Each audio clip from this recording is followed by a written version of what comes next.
Hello student, कैसे हैं आप सब। उम्मीद करता हूं आप सब अच्छे होंगे, मस्त होंगे, बेहतर होंगे, आपकी पढ़ाई बेहतर चल रही होगी। और आज का जो टॉपिक है बच्चों, नाइट्रोबेंजीन बनाने की प्रयोगशाला विधि। कुछ बच्चों ने कमेंट किया था, सर इस पर वीडियो नहीं मिल रहा है आपके चैनल पे, प्लीज़ आप इस पर वीडियो बना दीजिए। जैसे कुछ स्टेट बोर्ड से हट चुका है और कुछ स्टेट बोर्ड में ये अभी भी पूछा जाएगा 2023 में, इसलिए काफ़ी इंपॉर्टेंट और हेल्पफुल है, जिससे आप लोगों को तैयार कर लेना चाहिए। तो नाइट्रोबेंजीन बनाने के लिए हम सर्वप्रथम एक गोल पेंदुक्त फ्लास्क लेते हैं। इसको इस प्रकार से क्यों लिया जाता है बच्चों, ताकि इसमें हम पदार्थ रखकर आसानी से इसे बंद कर सकें, है ना। ये डिस्क लगा रहता है ऊपर, जिसकी सहायता से इसे हम बंद कर सकते हैं आसानी से। तो एक गोल पेंदुक्त फ्लास्क है, नजर आ रहा होगा ये गोल पेंदुक्त फ्लास्क, जिसमें आपको एक तापमापी लगा हुआ नजर आता है, जिसके माध्यम से हम तापमान माप सकते हैं कि कितना डिग्री सेल्सियस इसके अंदर का ताप है। ये जो आपका गोल पेंदुक्त फ्लास्क है, इसमें तीन चीज लिया जाता है बच्चों।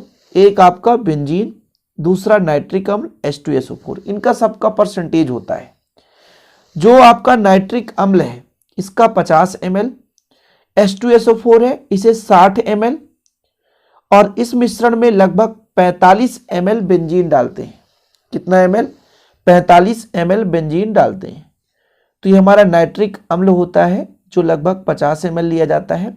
H2SO4 इसे 60 ml लिया जाता है, और बेंजीन 45 ml इसके अंदर डालते हैं।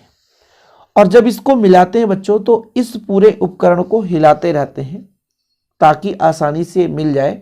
और इसे पानी में पहले ठंडा भी किया जाता है, क्योंकि HNO3 H2SO4 ये सांद्र हैं, और सांद्र जो होते हैं बहुत ही खतरनाक होते हैं। जब आपस में मिलते हैं बिल्कुल बच्चों हीट पैदा होने लगती है, इसलिए इसे ठंडा करते रहते हैं। नहीं तो कांच का ये आपका गोल पेंदुक्त फ्लास्क जो है कांच का बना होता है, जो आसानी से टूट जाएगा।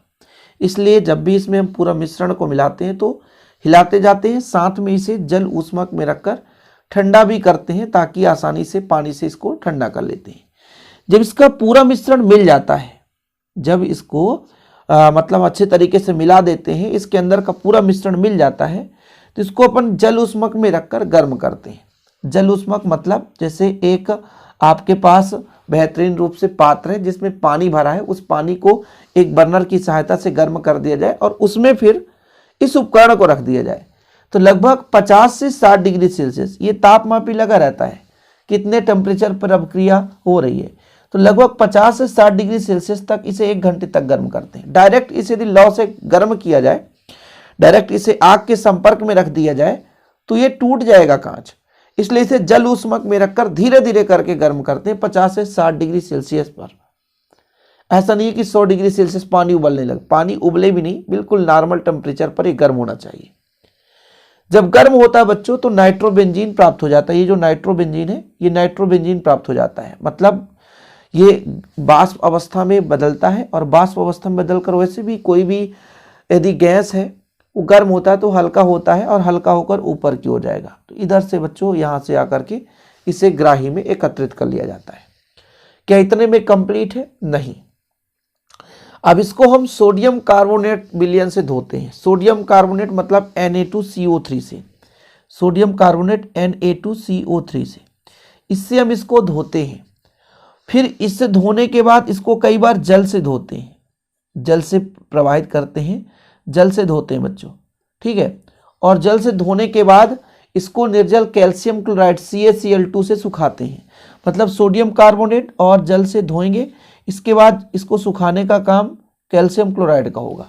कैल्शियम क्लोराइड से इसको क्या करते हैं? सुखाते हैं। फिर संघनित्र की सहायता से इसको वाष्पित करा करके शुद्ध रूप में हम प्राप्त कर लेते हैं। यही है बच्चों नाइट्रोबेंजीन बनाने की प्रयोगशाला विधि। कितना सिंपल है। इसकी अभिक्रिया क्या है, यहाँ पे मैं आपको अभिक्रिया करा के दिखाता हूँ। नाइट्रोबेंजीन बनाने के लिए हमने लिया है बेंजीन। बेंजीन का सूत्र होता है C6H6, नाइट्रिक अम्ल HNO3। ये जब बेंजीन और नाइट्रिक अम्ल आपस में संयोग कर H2SO4 की उपस्थिति में नाइट्रोबेंजीन बनाते हैं, C6H5NO2।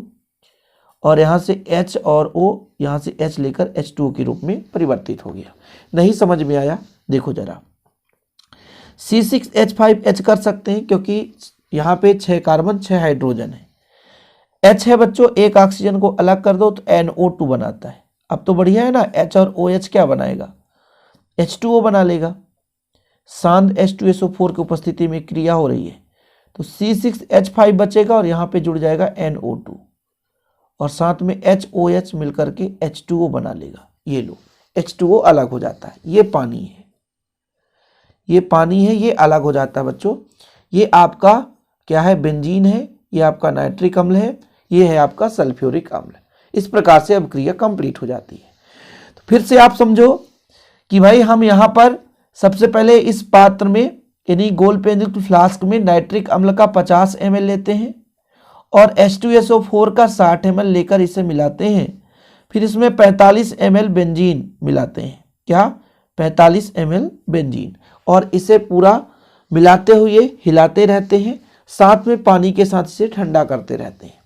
इस पूरे मिश्रण को, जब ये पूरा मिश्रण बन जाता है तो इसे जल ऊष्मक में रख करके फ्लास्क को, गोल पेंजुक्त फ्लास्क को जल ऊष्मक में रखकर 50 से 60 डिग्री सेल्सियस ताप पर लगभग 1 घंटे तक के लिए गर्म करते हैं।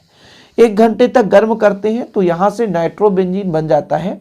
जो नाइट्रोबेंजीन होता है बच्चों, ये शुद्ध रूप में पहले नहीं होता, इसलिए इसे कैल्शियम नहीं, कौन सा यौगिक हमने बताया था? Sodium carbonate. ये सोडियम कार्बोनेट से धोते हैं, फिर इसे जल से भी धोया जाता है। इसके बाद कैल्शियम क्लोराइड से सुखाते हैं, तो जिससे हमें लगभग शुद्धतम रूप से नाइट्रोबेंजीन प्राप्त हो जाता है, जिसे एकत्रित कर लिया जाता है। बस यही है बनाने की प्रयोगशाला विधि। आखिरी बार एक बार फिर से रिवीजन कराता हूँ। एक गोल पेंजुक्त फ्लास्क में 50 ml नाइट्रिक अम्ल HNO3, 60 ml H2SO4 लेकर के मिश्रण में धीरे धीरे करके 45 ml बेंजीन डालते हैं। बेंजीन डालते समय फ्लास्क को हिलाते रहते हैं और पानी से इसे ठंडा भी करते जाते हैं। इस फ्लास्क को हम जल ऊष्मक में रखकर 50 से 60 डिग्री सेल्सियस तक 1 घंटे तक गर्म करते हैं, जिससे नाइट्रोबेंजीन प्राप्त होता है। इसको हम सोडियम कार्बोनेट विलयन और जल से कई बार धोते हैं और इसके बाद कैल्शियम क्लोराइड से सुखाते हैं और इस द्रव को वायु संघनित लगे फ्लास्क से लेकर आश्रित कराते हैं, जिससे बच्चों नाइट्रोबेंजीन का शुद्धतम रूप प्राप्त हो जाता है। शुद्धतम रूप समीकरण 1 आप लोग लिख लेंगे। ठीक, चलिए इसका एक क्वेश्चन और बनता है यहाँ पर कि सल्फोनीकरण या नाइट्रीकरण कराओ। नाइट्रोबेंजीन का सल्फोनीकरण या नाइट्रीकरण। तो सबसे पहले मैं यहाँ पे सल्फोनीकरण करा देता हूँ। सल्फोनीकरण में क्या होता है? सल्फो समूह जुड़ता है। देखो यहाँ पे शॉर्टकट में ये आपका बेंजीन रिंग है बच्चों। सल्फोनीकरण समझा रहा हूँ ताकि आपको दिक्कत ना हो सके। सल्फोनीकरण में आप H2SO4 से कराओ क्रिया, ठीक है। तो सल्फो समूह जुड़ता है, कुछ भी नहीं है, बहुत ही सिंपल है। आपका NO2 है, रहने दो, और यहाँ पे आपका SO3H, ये सल्फो समूह है। यहाँ से एक H निकलेगा और H2O के रूप में कन्वर्ट हो जाएगा। ये आपका सल्फोनीकरण है। यदि नाइट्रीकरण की बात की जाए बच्चों, तो नाइट्रीकरण में क्या बनता है? ये आपका नाइट्रोबेंजीन है। नाइट्रीकरण में आपका HNO3 लिया जाएगा, H2SO4 की उपस्थिति में क्रिया होती है। तो नाइट्रीकरण में सेम पैरा स्थान पर नाइट्रो समूह जोड़ दो, यहाँ पे आप NO2 समूह जोड़ दो और H2O के रूप में बाहर निकाल दो। यहाँ पर यदि अधिक मात्रा में आपका ये नाइट्रोबेंजीन बन रहा है तो आपस में मिल करके ट्राई नाइट्रोबेंजीन का भी निर्माण करते हैं, टॉलुइन का निर्माण करते हैं कुछ इस प्रकार से। ये NO2 है बच्चों, ये NO2 है, फिर HNO3 से क्रिया करता है।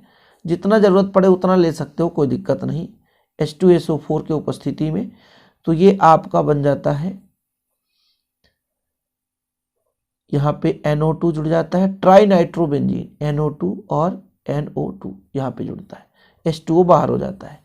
यहाँ पे 2 भाग ले लेंगे तो 2 का मल्टीप्लाई कर 2H2O निकल जाएगा, कोई दिक्कत नहीं। ये चीज़ है बच्चों। यानी नाइट्रीकरण में जो नाइट्रोबेंजीन है वो HNO3 के साथ क्रिया कर H2SO4 के उपस्थिति में ये मेटा डाई नाइट्रोबेंजीन बनाता है। देखो मेटा जगह पर जुड़ा है, मेटा डाई नाइट्रोबेंजीन, ये आपका नाइट्रीकरण हो गया। सल्फोनीकरण भैया, सल्फोनीकरण में नाइट्रोबेंजीन को सधून H2SO4 के साथ गर्म करते हैं तो मेटा नाइट्रोबेंजीन सल्फोनिक अम्ल बनता है, मेटा नाइट्रोबेंजीन सल्फोनिक अम्ल बनता है। इस प्रकार से आपका हो जाता है कंप्लीट बच्चों। नाइट्रीकरण आ जाता है कभी कभी, नाइट्रीकरण और सल्फोनीकरण कराओ नाइट्रोबेंजीन की, तो बनाने की विधि कंप्लीट हो गई है, उम्मीद करता हूँ आप लोग कर लेंगे। और समीकरण जो मैंने दिया है उतना कर लेना। जो मैं विधि समझाता हूँ उसे यदि आप 2 बार यदि सुन लेंगे तो वैसे भी आपको याद हो जाएगा, रटने की जरूरत ही नहीं पड़ेगी बच्चों, कभी भी रटने की जरूरत नहीं पड़ती नाइट्रोबेंजीन बनाने की विधि। आज तक हम जब भी याद करते थे तो बिल्कुल सिंपल, 1-2 मिनट 3 मिनट अच्छे से यदि पढ़ लिए तो याद हो जाता है। यदि इसके भौतिक गुण की बात की जाए बच्चों तो गहरे पीले रंग वाला द्रव होता है नाइट्रोबेंजीन, याद करना तो कर सकते हैं, गहरे पीले रंग वाला द्रव है, ठीक है। और इसमें कड़वे बादाम जैसी गंध आती है। किस प्रकार से? कड़वे बादाम जैसी गंध आती है। इसका जो गंध है कैसे होती है? बिटर एलिमेंट्स, कड़वे बादाम जैसी। ये जो आपका जल में अविलेय होता है, जल में मिलता नहीं, इसलिए तो जल से इसे हम बार बार धोते हैं। पढ़े हो आप लोग ना, नाइट्रोबेंजीन को जल से धोते हैं। जल से धोने का तात्पर्य है कि अशुद्धियां जो है जल में मिल जाएगी, और ये तो जल से मिलना नहीं है। लेकिन कार्बनिक विलायक से इसे नहीं धो सकते, क्योंकि कार्बनिक विलायक में विलेय होता है। जो नाइट्रोबेंजीन है वो कार्बनिक विलायक में विलेय होता है, ठीक है। और यदि इनकी वाष्प की बात की जाए तो विषैला होता है बच्चों। यदि वाष्पित अवस्था में होगा तो इसे सूंघने की कोशिश ना करें, विषैला भी होता है। तो फिलहाल आज के लिए इतना ही। वीडियो पसंद आए तो लाइक करके शेयर जरूर करिएगा। जय हिंद, वंदे मातरम।